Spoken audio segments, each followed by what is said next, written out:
adjust it if you don't see it. Okay. How many of you have ever been hypnotized? 1, 2, 3, 3, 4. Oh no, 3. Okay. Well, for those of you who haven't, let me explain to you the process because I've had the privilege of being hypnotized. Step number 1 is you relax. You breathe in and breathe out for about 15 minutes to the point where you're so relaxed you can't even hold your head up. You're like this in the chair. Try not to fall off the chair. Step number 2, the hypnotist comes around and looks and checks you out to see exactly how relaxed you are.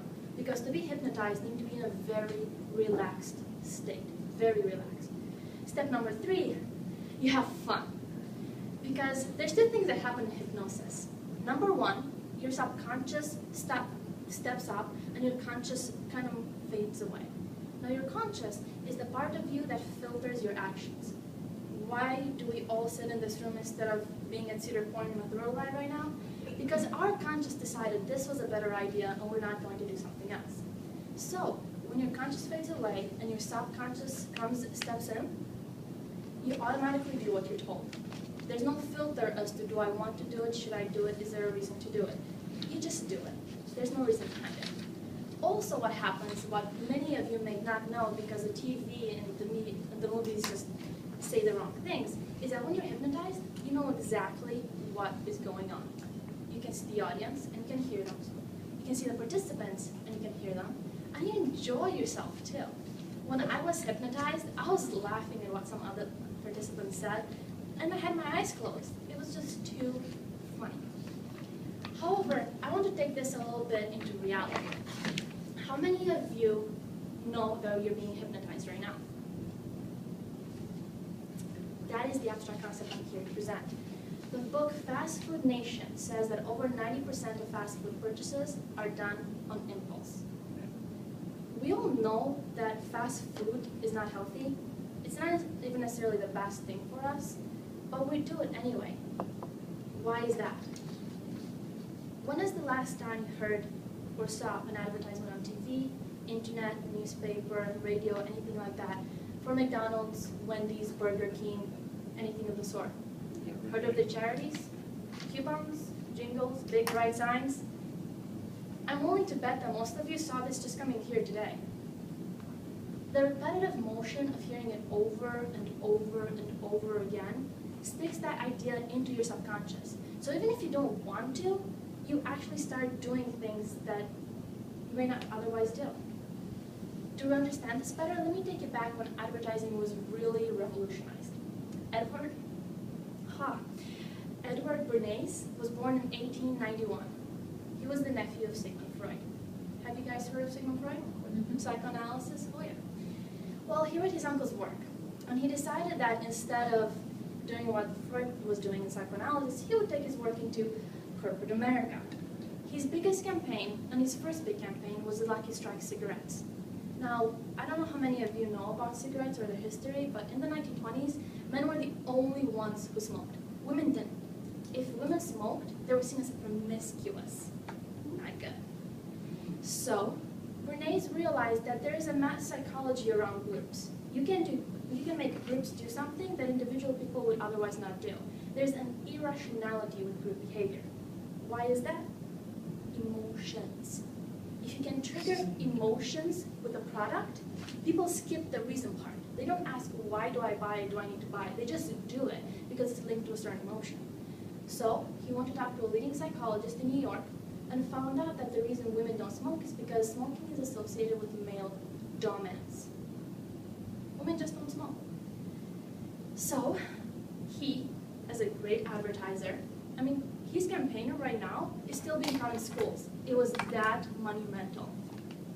He wanted to A, get women to smoke, and B, get them to smoke in public, which was very taboo, very, very taboo in the 1920s. The solution? He hosted a PR event, the 1929 Easter Parade in New York. He had rich, beautiful debutantes light up on Fifth Avenue. He called it the Torches for Freedom campaign. The press was all over this. It was feeding frenzy. The articles and the news and the pictures were spread internationally. Everybody heard about this.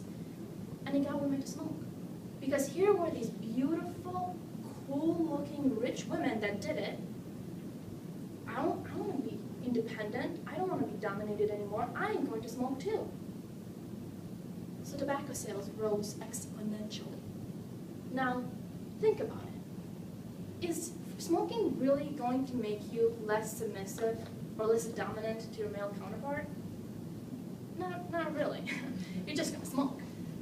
So by doing this psychoanalysis on human behavior, he was able to link the emotion, the freedom, the independence, the dominance with smoking. He bypassed the reason altogether. Women didn't think about it, why they bought it, why they did what they did. But Bernays took it one step further with his fellow advertisers. They also realized that testimonials were very, very impactful. It had a personal touch. When you hear the news on TV, you're more likely to care if it's somebody interesting that tells the news to you. If it's just a boring old person, bland, monotone, I'm giving to you the news like this and I really don't care about what I'm saying, you're gonna fall asleep and really not care. So, they got testimonials, but not a few testimonials from random people. They had almost everybody. They had artists, they had celebrities, singers, actors, the whole deal, athletes, business tycoons. The list of people that did not advertise or give a testimonial for Lucky Strikes was much smaller than the list of people who did. And these people didn't do it for free. To bring in today's currency, every single person was paid at least $3 million per testimonial. But did the average woman know this? No. Does she care about this? No. I mean, Britney Spears is doing Pepsi, or she did, Justin Timberlake. All of these famous people, they're doing these things. Why shouldn't I? They're cool, they're famous, right? This is how we're actually being hypnotized. And it's not necessarily just an abstract concept. The information I'm telling you right now is from the American Psychology Association and numerous books written on advertising in America. This is not something that's just pulled out of thin air. There's research articles dedicated to this exact topic and how companies can influence their consumers more and more each day. Now, personally, I don't have a TV. I don't like advertisements. I get upset when I see billboards on the highway. And I don't like to look. But I do. Which is why I sometimes have trouble not going to Taco Bell. I get the potatoes, which I tell myself are healthy, but they're not. But just because I see it, I remember the company exists, and I'm that much more likely to go and buy something, even if I don't want to, even if I know it's bad for me. Unless you feel really strongly about something, you're still going to go and do it. So I beg of you, next time you want to buy anything, a car, shoes, a meal, ask yourself if you need to do it, or do you just want to? And if you just want to, who wants it? You? Or the manufacturer, the company who's offering